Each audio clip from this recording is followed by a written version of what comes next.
Friends, S G T mobile repair and training institute के निम्मेಲ್ಲರಿಗೂ स्वागत।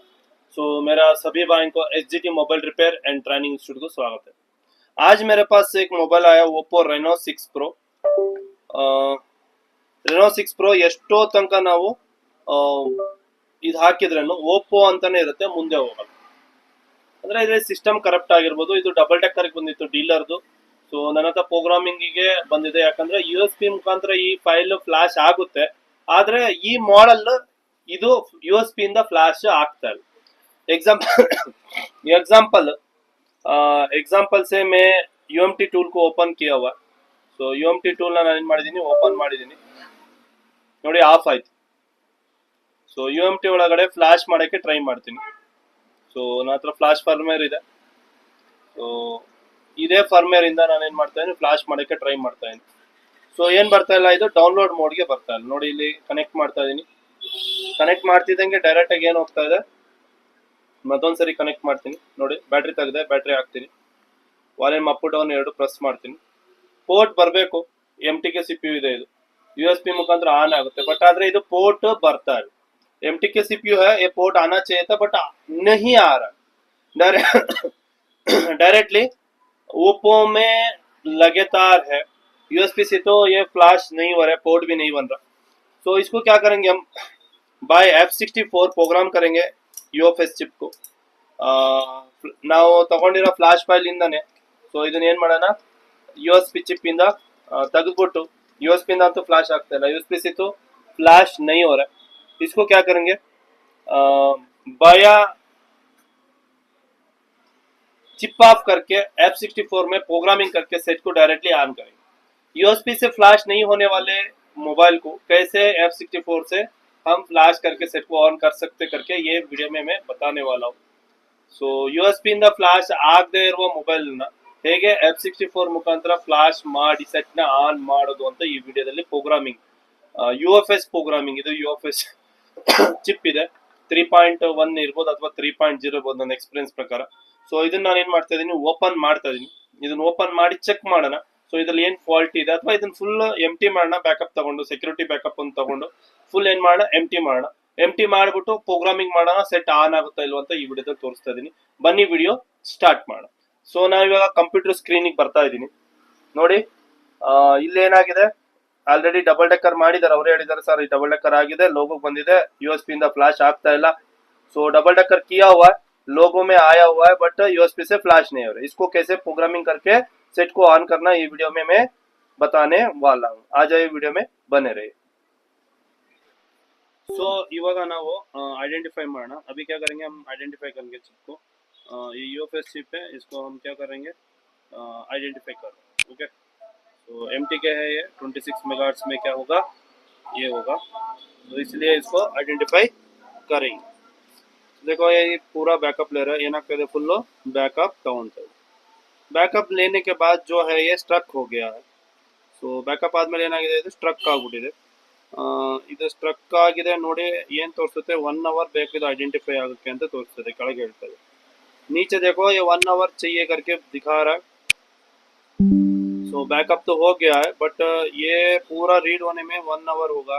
ये कैसे रीडिंग ले लिया पता नहीं, बट ये वाला कंडीशन भी आ सकता है आपके साथ। पूरा ये रीड होने तक, यानी ये आइडेंटिफाई होने तक वेट करना पड़ेगा, ये वाला EMMC में, यानी यूएफएस में। ಸೊ ಈ ತರ ಆದಾಗ ನೀವು ಫುಲ್ ರೀಡ್ ಆಗೋದನ್ನ ನೀವೇನ್ ಮಾಡ್ಬೇಕಾಗುತ್ತೆ, ವೇಟ್ ಮಾಡ್ಬೇಕಾಗುತ್ತೆ। ಸೊ ನನಗೆ 1 ಅವರ್ ತನಕ ಇದು रीड ಆಗಿದೆ। सो मेरे को ना ये नया प्रॉब्लम है, 1 आवर तक रीड हो गया इसका, यानी आइडेंटिफाई हो गया। ये टाइम भी दिखा रहा था, ये ऑटोमेटिक क्या हो रहा है, रीड होने में इतना लेट हो रहा है। इसके बाद जो है रीड हो गया है ये पूरा के पूरा। सो ಏನಾಯ್ತು, ಇದು ಫುಲ್ ರೀಡ್ ಆಯ್ತು 1 ಅವರ್ ಆದ್ಮೇಲೆ ನಾನು ಪಾಸ್ ಮಾಡಿದೆ। ಸೊ ಏನಾಗ್ತದೆ ನೋಡಿ, ಫುಲ್ ಐಡೆಂಟಿಫೈ ಆಯ್ತು।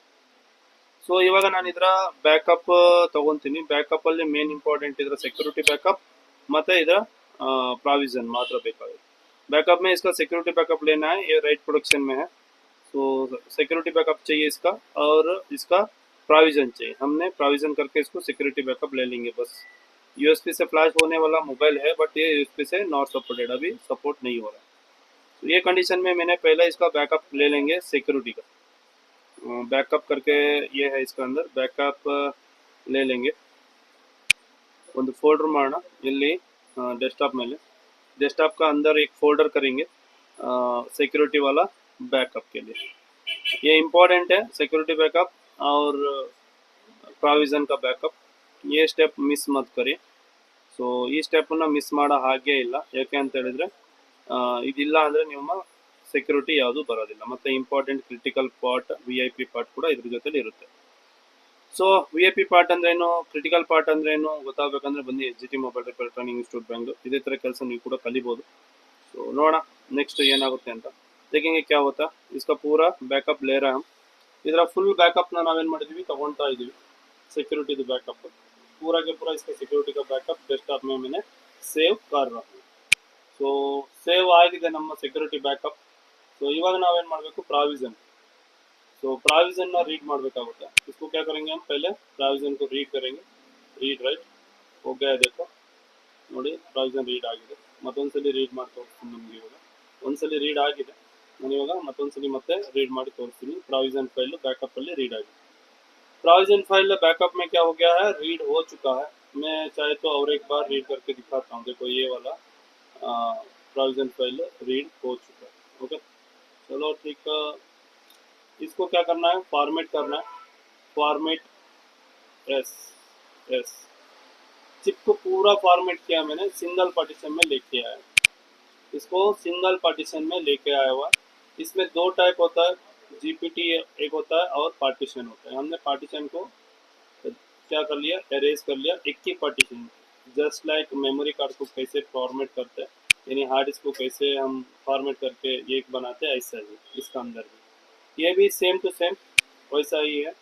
ಸೊ ಇದನ್ನು ಅದೇ ಥರನೇ ನಾವು ಯಾವ ಥರ ಹಾರ್ಡ್ ಡಿಸ್ಕ್ನ ಇದು ಮಾಡ್ತೀವಿ ಅಂತ ಅದೇ ಥರ ಸೊ ಇದಾದಮೇಲೆ ಪ್ರಾವಿಷನ್ನ ನಾನು ರೈಟ್ ಮಾಡಿದ್ದೀನಿ इसके बने बाद प्राविजन को क्या कर लिया हमने राइट कर लिया देखो अभी सिंगल पार्टीशन है इसको क्या करेंगे ಪ್ರಾವಿಷನ್ को एक बार राइट करेंगे सिंगल पार्टीशन है ಅದನ್ನೇನು ಮಾಡಿ ನಾನು ಪ್ರಾವಿಷನ್ನ ರೈಟ್ ಮಾಡ್ತೀನಿ ಎಲ್ಲಿದೆ ಪ್ರಾವಿಷನ್ ಅಂತ ಅಂದ್ಕೊಂಡ್ರೆ किधर है प्रोविजन अपना रीड किया हुआ प्रोविजन है इधर अपना बैकअप में F64 का अंदर बैकअप का अंदर सिक्योरिटी का अंदर अपना प्रोविजन मिलता है so same to same hard disk ಹೆಂಗೆ ನಾವು ಇದರಲ್ಲಿ ಪ್ರಾವಿಷನ್ ಇದು ಮಾಡ್ತೀವೋ ಅದೇ ಥರನೇ ಇದನ್ನು ಏನು ಮಾಡಬೇಕಾಗುತ್ತೆ ನೋಡಿ ಇದು ಇದರ ಮಾಡೆಲ್ ನಂಬರ್ ಇದೆ Reno 6 Pro 5G ಸೊ ಎಲ್ಲ ನಮ್ಮದು ಸೆಕ್ಯೂರಿಟಿ ಬ್ಯಾಕಪ್ಗಳು ಎಲ್ಲ ಇದೆ ಇದರಲ್ಲಿ ಸೊ ನಾನು ಇವಾಗ ಏನು ಮಾಡ್ತೀನಿ ಪ್ರಾವಿಷನ್ ರೈಟ್ ಮಾಡ್ತೀನಿ लोड प्राविजन को क्या करेंगे लोड करने के बाद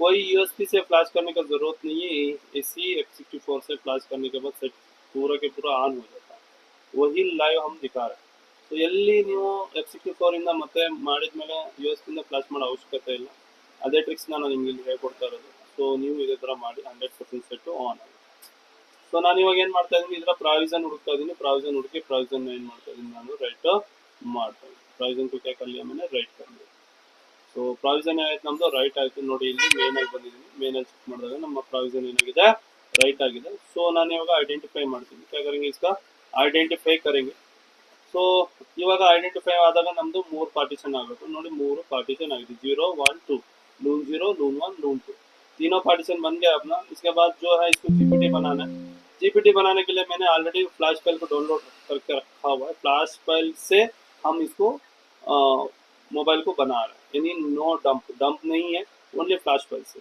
डंप ಇಲ್ಲ ಬರೀ ಫ್ಲಾಶ್ ಫೈಲ್ಸ್ ಇಂದ ನಾನು जीपीटी ಸ್ಕ್ಯಾಟರ್ನ ಸೆಲೆಕ್ಟ್ ಮಾಡಿದ್ದೀನಿ ಸೆಲೆಕ್ಟ್ ಮಾಡಿಬಿಟ್ಟು ಐಡೆಂಟಿಫೈ ಮಾಡಿ जीपीटी स्कैटर को सेलेक्ट कर लिया मैंने तो इसके बाद इसका जीपीटी बन गया यानी फ्लैश फाइल से ಯಾವುದರಿಂದ ಫ್ಲಾಶ್ ಫೈಲ್ ಇಂದ ನಾನು ಏನು ಮಾಡಿದ್ದೀನಿ जीपीटी ಮಾಡಿದ್ದೀನಿ ಇದಾದ್ಮೇಲೆ ನನ್ನ ಹತ್ರ ಒಂದು ರೀಡೆಡ್ ಫೈಲ್ ಇದೆ ಇದ್ರದ್ದು ಅಂದ್ರೆ USB ಇಂದ ಸಪೋರ್ಟೆಡ್ ಇತ್ತಲ್ವಾ ನಾನು ರೀಡ್ ಮಾಡಿರೋ ಫೈಲ್ ಇದೆ ನನ್ನ ಹತ್ರ ಆ ರೀಡೆಡ್ ಫೈಲ್ ನಾನು ಇದಕ್ಕೆ ಫ್ಲಾಶ್ ಮಾಡಿದೆ मेरे पास एक रीडेड फाइल था यानी scatter read partition by partition read किया हुआ अनलॉक टूल से मैंने रीड किया हुआ है वो वाला फाइल तुम्हें इधर दे रहा हूँ सो जीपीटी ये रीडेड फाइल इंदा आगಲ್ಲ जीपीटी ये रीडेड फाइल से जीपीटी नहीं होता इसलिए हम फ्लैश फाइल को डाउनलोड करके उससे फ्लैश फाइल से जीपीटी बना दिया और रीडेड फाइल से हमने पूरा फ्लैशिंग लोड कर लिया है ये वाला आपको याद करके रखना है जीपीटी को फ्लैश फाइल से बनाना है उसके बाद जो है आपके पास रीडेड फाइल रहे तो उससे आपको फ्लैश करें उसके बाद फ्लैश फाइल उसके अंदर डालें ಸೊ ನೋಡಿ ನಮ್ಮ ಎಲ್ಲ ಪಾರ್ಟಿಷನ್ ಏನಾಯ್ತು ಈಗ ಸೂಪರ್ ಪಾರ್ಟಿಷನ್ ರೈಟ್ ಆಗ್ತಾ ಇದೆ ಕನ್ನಡ. ಸೊ ಪ್ರತಿಯೊಂದು ಪಾರ್ಟಿಷನ್ ಕೂಡ ನಾವು ಇದೇ ತರ ರೈಟ್ ಮಾಡಬೇಕು. सभी पार्टीशन को इसे ही राइट करना है. ಸೊ ರೈಟ್ ಆಗಿದೆ ನಮ್ದು ಆಲ್ಮೋಸ್ಟ್ ಸೂಪರ್ ಮತ್ತೆ ಕ್ಯಾಚ್ ಐಡೆಂಟಿಫೈ ಮಾಡ್ತೀನಿ ನಾನು ಇವಾಗ ಐಡೆಂಟಿಫೈ ಕರೆಂಗೆ. ಸೊ ಅಂದ್ರೆ ನಾವು GPT ಮಾಡಿದ್ವಿ ಫ್ಲಾಶ್ ಫೈಲ್ ಇಂದ ರೀಡೈಟ್ ಫೈಲ್ ಇಂದ ಲೋಡ್ ಮಾಡಿದ್ವಿ ಅಂದ್ರೆ ಫ್ಲಾಶ್ ಮಾಡಿದ್ವಿ. ಸೊ ಇದು ಇಂಪಾರ್ಟೆಂಟ್ ಟಾಸ್ಕ್ ಆಗಿರುತ್ತೆ ನೋಡಿ. ಎಲ್ಲ ಪಾರ್ಟಿಷನ್ಗಳು ಬಂದಿದೆ ಆದ್ರೆ ಇದರಲ್ಲಿ VIP ಕ್ರಿಟಿಕಲ್ ಮತ್ತೆ सिक्योरिटी पार्ट ಇಲ್ಲ. सो VIP क्रिटिकल सिक्योरिटी पार्ट नहीं है अपने पास. इसको हम एक एक को चुन के डालेंगे. ಒಂದೊಂದನ್ನ ಯೂಸ್ ಮಾಡಿ ಇದನ್ನ ಏನು ಮಾಡೋಣ ಹಾಕೋಣ. ನನ್ನ ಹತ್ರ ಇಲ್ಲಿದೆ VIP ಕ್ರಿಟಿಕಲ್ ಪಾರ್ಟ್ ನಾವು ಬ್ಯಾಕಪ್ ತಗೊಂಡಿದ್ವಲ್ಲ ಆ ಬ್ಯಾಕಪ್ ಒಳಗಡೆ ಇದೆ. ಸೊ ಒಂದೊಂದೇ ಪಾರ್ಟ್ ನಾನು ಏನು ಮಾಡ್ತಾ ಇದ್ದೀನಿ सेलेक्ट ಮಾಡ್ತಾ ಇದ್ದೀನಿ. एक एक पार्ट को ही मैं सेलेक्ट कर रहा हूँ सिक्योरिटी पार्ट को, क्योंकि ना इसका अंदर जो है GPT को हमने डेड लोगों में था ना उसीलिए लिया था. GPT हमने बना दिया, ये GPT से रॉ प्रोग्रामिंग सेलेक्ट करके कर लिया ना तो GPT दूसरा चेंज हो जाता, ऑन होने का चांसेस नहीं रहता. इसलिए आपको फ्रेश वाला GPT लिया, उसके बाद लोड कर लिया, उसके बाद एक एक पार्टीशन को मैंने चुन के लगा दिया. ये दूसरा भी ऑप्शन है, एक बार रॉ प्रोग्रामिंग टूल सेलेक्ट करके पूरा सेलेक्ट कर सकते हैं. इसलिए ये नहीं कर रहा हूँ क्योंकि ना इसका अंदर GPT चेंज हो जाता है. ಸೊ ಸಿಂಗಲ್ ಫೈಲ್ನ ನಾನು ಏನು ಮಾಡಿ ರೀಡ್ ಮಾಡ್ತಾ ಇದ್ದೀನಿ ಅಂದರೆ ರೈಟ್ ಮಾಡಲಿಕ್ಕೆ ಸೆಲೆಕ್ಟ್ ಮಾಡ್ತಾ ಇದ್ದೀನಿ.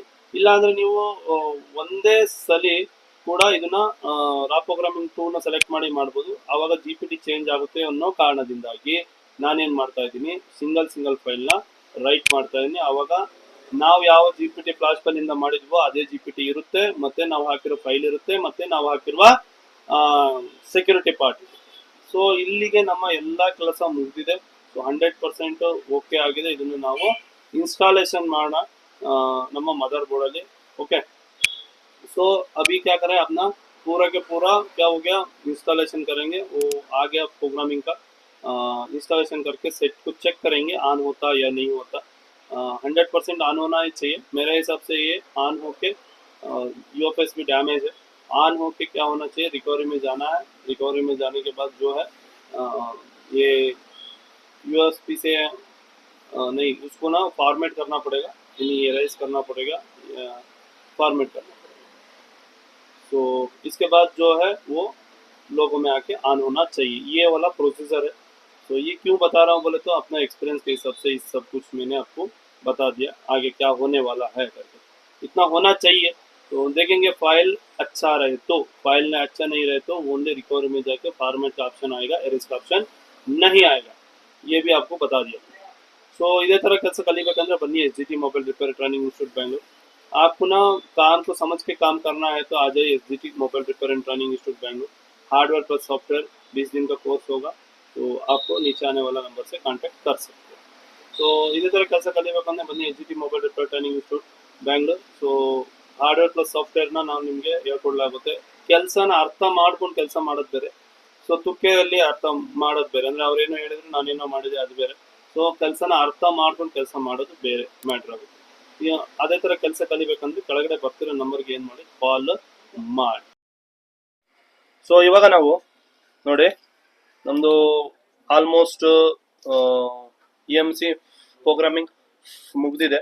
ಸೊ अपना EMC प्रोग्रामिंग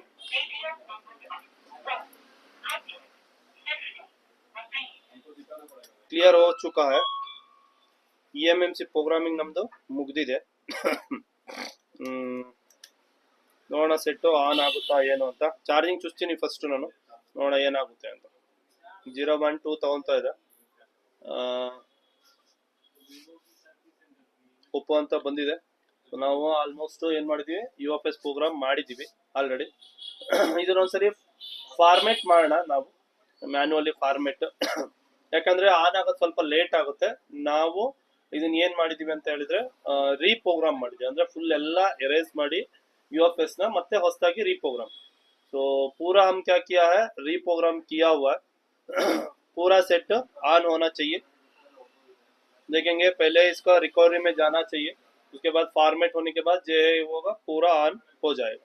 तो 2 मिनट ये थोड़ा सा क्या होगा लेट होगा क्योंकि है ना ये प्रोग्रामिंग किया हुआ है. ಸೊ ಸ್ವಲ್ಪ ಏನಾಗುತ್ತಿದ್ದು ಲೇಟ್ ಆಗುತ್ತೆ ಆನ್ ಆಗೋದ್ರಲ್ಲಿ.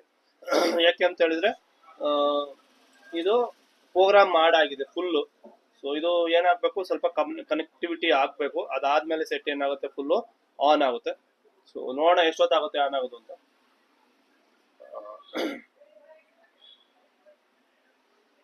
ಓಪೋ ಅಂತ ಬಂದು ಹೋಲ್ಡ್ ಆಗಿದೆ, ಇಲ್ಲ ಫುಲ್ ಆನ್ ಆಗುತ್ತಾ, ಸೆಕೆಂಡ್ ಲೋಗೋ ಬರುತ್ತಾ, ಅಥವಾ ರಿಕವರಿಗೆ ಹೋಗುತ್ತಾ. ಸೊ ನಾವೇನ್ ಮಾಡೋಣ ನೋಡೋಣ. ನನ್ನ ಪ್ರಕಾರ ಇದು ರಿಕವರಿಗೆ ಹೋಗ್ಬೇಕು. ರಿಕವರಿಗೆ ಹೋದ್ಮೇಲೆ ಫಾರ್ಮೇಟ್ ಮಾಡಬೇಕು. ಸೊ ಅದಾದ್ಮೇಲೆ ಸೆಟ್ ಏನಾಗುತ್ತೆ, ಆನ್ ಆಗುತ್ತೆ. ನೋಡಿ ರಿಕವರಿಗೆ ಬಂತು, ಆಟೋಮೆಟಿಕ್ ಕಾಣಿಸ್ತಾ ಇದೆ. ಚಲೋ ಇಂಗ್ಲಿಷ್ ಮಾಡ್ತಾ ಇದೀನಿ ನಾನು. ವೈಪ್ ಡೇಟಾ ಕೊಡ್ತಾ ಇದೀನಿ. ವೈಪ್ ಡೇಟಾದಲ್ಲಿ ಇದು ಕೇಳಿಸ್ತಾ ಇದೆ ಇದು. ಸೊ ಏನಿದೆ ಇದು 8247 ಕ್ಲಿಯರ್ ಕೊಡ್ತಾ ಇದೀನಿ. ವೈಪ್ ಡೇಟಾ ಆಯ್ತು ಆಲ್ಮೋಸ್ಟ್. ಓಕೆ, ಸೊ ಇನ್ನೊಂದ್ಸರಿ ವೈಪ್ ಡೇಟಾ ಫಾರ್ಮೇಟ್ ಡೇಟಾನು ಕೊಡ್ತಾ ಇದೀನಿ. ಫಾರ್ಮೇಟ್ ಡೇಟಾ ಮತ್ತೆ ವೈಪ್ ಡೇಟಾದು ಎರಡು ಬೇರೆ ಬೇರೆ ಕಾನ್ಸೆಪ್ಟ್ ಇಂದ ಕೊಟ್ಟಿರ್ತಾರೆ. ಫಾರ್ಮೇಟ್ ಡೇಟಾ ಅಂದ್ರೆ ಏನು, ವೈಪ್ ಡೇಟಾ ಅಂದ್ರೆ ಏನು, ಇದೆಲ್ಲ ಮಾಹಿತಿ ಬೇಕಂದ್ರೆ ಬನ್ನಿ HGT mobile repair training institute Bangalore. So ಇದೇ ತರ ಕೆಲಸ ನೀವು ಕೂಡ ಕಲಿಬಹುದು. बनिए HGT mobile repair and training institute Bangalore. आप भी ऐसे काम सीख सकते हैं। EMMC programming, UFS programming, EMMC change, UFS change का काम आपको जानकारी करना है तो आप हमारे से कांटेक्ट कर सकते हैं। ಸೊ ಈ ತರ ನೀವು ಕೆಲಸ ಕಲಿಬೇಕು ಅನ್ನಂಗಿದ್ರೆ ಕೆಳಗಡೆ ಬರ್ತಿರೋ ನಂಬರ್ಗೆ ಕಾಲ್ ಮಾಡಿ. ಸೊ ಇದು ಆನ್ ಆಗ್ಲಿಕ್ಕೆ ಸ್ವಲ್ಪ ಟೈಮ್ ಹಿಡಿಯುತ್ತೆ. ನಾನು ಇದನ್ನ ಕೆಳಗಡೆ ಇಡ್ತೀನಿ. ನೋಡಿ ಸೆಕೆಂಡ್ ಲೋಗೋ ಬಂತು ಆಲ್ರೆಡಿ. ಸೊ देखो ಸೆಕೆಂಡ್ ಲೋಗೋ ಆ ಚುಕಾ है. ಸೊ ಇದೇನಿಲ್ಲ, ಇನ್ನೇನೋ ಆನ್ ಆಗೋ ಮೂವ್ಮೆಂಟ್ ಅಲ್ಲಿ ಇದೆ. ಸೊ ಪ್ರೋಗ್ರಾಮಿಂಗ್ ಗೊತ್ತಾಗಿಲ್ಲ ಅಂದ್ರೆ ಎರಡೆರಡು ಸರಿ ವಿಡಿಯೋನ ತಿರುಗಿಸಿ ನೋಡಿ. आपको प्रोग्रामिंग एक एक बार दो बार कर सकते। सभी MTK को, सभी क्वालकॉम को ऐसा ही काम करना। ಎಲ್ಲ MTKಗೂ ಎಲ್ಲ ಕ್ವಾಲ್ಕಾಮಿಗೂ ನಾವು ಇದೇ ತರ ಕೆಲಸ ಮಾಡೋದು. ಲೈವ್ ರಿಪೇರಿಂಗ್ ಇನ್ಸ್ಟಿಟ್ಯೂಟ್ ಅಲ್ಲಿ ತೋರಿಸಲಾಗುತ್ತೆ. ಇದು ಶಾಪ್ ವಿತ್ ಇನ್ಸ್ಟಿಟ್ಯೂಟ್ ಇರೋದ್ರಿಂದ ಬರೋಬರ ಹ್ಯಾಂಡ್ಸೆಟ್ ಲೈವ್ ಆಗಿ ರಿಪೇರಿ ಮಾಡಿ ನಿಮ್ಮ ಎದುರಿಗೆ ತೋರಿಸ್ಕೊಡ್ಲಾಗುತ್ತೆ. ನೋಡಿ ಇದು ಪ್ರೋಗ್ರಾಮಿಂಗ್ ಕೆಲಸ ಆಗಿದೆ. ಸೊ ಡೀಲರ್ ಇದನ್ನ ತಂದ್ಕೊಟ್ಟಿದ್ರು ನನ್ನ ಹತ್ರ. ಡಬಲ್ ಡೆಕ್ಕರ್ ಎಲ್ಲ ರೀಬಾಲ್ ಆಗಿತ್ತು, ಆದ್ಮೇಲೆ ಲೋಗೋ ಬಂದು ಆಫ್ ಆಗ್ತಾ ಇತ್ತು. ಸೊ ಆ ಕಂಡೀಷನ್ ಅಲ್ಲಿ ನನ್ನ ಹತ್ರ ಬಂದಿದ್ದು. ಸೊ ಸೆಕೆಂಡ್ ಲೋಗೋ ಹೋಗ್ತಾ ಇರಲಿಲ್ಲ, ನೀವು ನೋಡ್ದಂಗೆ ಓಪೋ ಅಂತ ಅಲ್ಲೇ ನಿಂತ್ಕೊಂಡಿತ್ತು. ಇವಾಗ ನೋಡಿ ಸೆಕೆಂಡ್ ಲೋಗೋ ಬಂದಿದೆ ಆಲ್ರೆಡಿ. ಸೊ ಇದೇನು ಒಂದ್ ಸೆಕೆಂಡ್ ಅಲ್ಲಿ, ಇನ್ನೊಂದು 2 ನಿಮಿಷದಲ್ಲಿ 1 ನಿಮಿಷದಲ್ಲಿ ಆನ್ ಆಗುತ್ತೆ. ಅಲ್ಲಿ ತನಕ ನಾನು ವಿಡಿಯೋನ ಪಾಸ್ ಮಾಡಿರ್ತೀನಿ. ಸೊ ಇವಾಗ ನೋಡಿ ಸೆಟ್ ಫುಲ್ಲು ನೆಕ್ಸ್ಟ್ ಮಾಡೋ ಕಂಡೀಷನ್ ಅಲ್ಲಿ ಬಂದಿದೆ ಆಲ್ರೆಡಿ. ಸೊ ನಾನು ಯುನೈಟೆಡ್ ಸ್ಟೇಟ್ ಕೊಡ್ತಾ ಇದೀನಿ. Next I agree, next. So ಐಸಾ ಕಾಮ್ आप ही सीख सकते हैं Ajay HGT mobile repair and training institute Bangalore. ಇದೇ ತರ ಕೆಲಸ ನೀವು ಕೂಡ ಕಲಿಬಹುದು. UFS programming, EMMC programming, UFS change, EMMC change, ಎಲ್ಲ ಕೆಲಸಗಳನ್ನ ನಾವು ನಿಮ್ಗೆ ಲೈವ್ ಆಗಿ ಹೇಳ್ಕೊಡ್ಲಾಗುತ್ತೆ. ಸೊ ಟ್ರೈನಿಂಗ್ ಏನಾದ್ರು ತಗೊಬೇಕಂತ ನಮ್ಮ ಹತ್ರ ಏನಾದ್ರು ಕಾಂಟ್ಯಾಕ್ಟ್ ಇದ್ರೆ ಕೆಳಗಡೆ ಬರ್ತಾರೆ, ನಮಗೆ ಕಾಲ್ ಮಾಡಿ. ಈ ವಿಡಿಯೋ ಇಷ್ಟ ಆಗಿದ್ದಲ್ಲಿ, ಸೊ ಇದು ಎಜುಕೇಶನ್ ಪರ್ಪಸ್ ನಾವು ಮಾಡ್ತಿರೋ HGT mobile repair training institute ಅಲ್ಲಿ ಬರ್ತಿರೋ ಎಲ್ಲಾ ವಿಡಿಯೋಗಳು 100% ಕಸ್ಟಮರ್ ಇಂದ ಬಂದಿರೋದು, ಲೈವ್ ಮೊಬೈಲ್ ರಿಪೇರಿಂಗ್.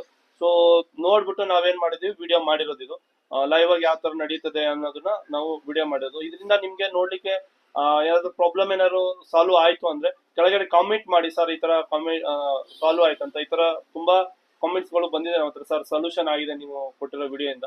ಸೊ ನೋಡಿ, ಈ ವಿಡಿಯೋ ಇಷ್ಟ ಆಗಿದ್ದಲ್ಲಿ ಲೈಕ್ ಮಾಡಿ, ಶೇರ್ ಮಾಡಿ, ಮತ್ತೆ ಚಾನಲ್ ನ ಹೊಸಬ್ರು ನೋಡ್ತಾ ಇದ್ರೆ ಸಬ್ಸ್ಕ್ರೈಬ್ ಆಗಿ. ಮತ್ತೆ ನೀವು ನಮ್ಮ ಹತ್ರ ಕೆಲಸ ಮಾಡಿಸಬಹುದು.